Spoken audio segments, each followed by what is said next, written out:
Well, for more on cross-channel traffic on the first working day since the UK left the EU, I'm joined by Rod McKenzie, who is Policy Director at the Road Haulage Association. Well, good evening to you. Many thanks for joining us on the programme.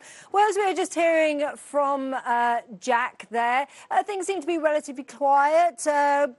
Pleasant surprise in some respects for you, or was it to be expected that cross-channel traffic should go relatively well? I think it's to be expected, Isabel. I mean, what people clearly did before Christmas was to build up stockpiles. And that's normal logistics business. It's what you would do to prepare for a bump in the road.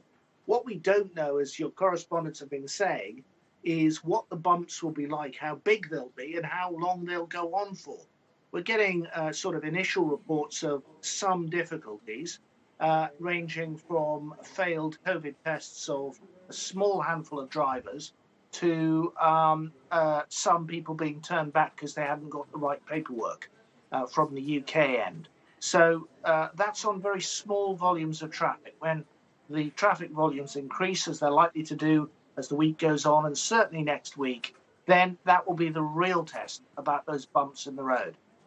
OK, so then if we do look ahead to the days, weeks ahead and these small problems that have already been encountered, do you think these could become major obstacles, or do you think this can be smoothed out relatively easy if one knows what to expect?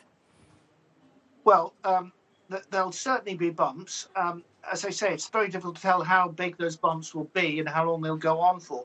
I think it's pretty likely that if you are a trader and you've made a mistake on some of your form filling and you get turned back, you will learn from your mistakes and you'll do the forms better next time. But there are some other complications. For example, these forms that people have to fill in are very onerous, lots of red tape. And to do that, you probably need a customs agent. And there simply aren't enough customs agents around to do the work. We at the RHA have set up an agency to try and help out.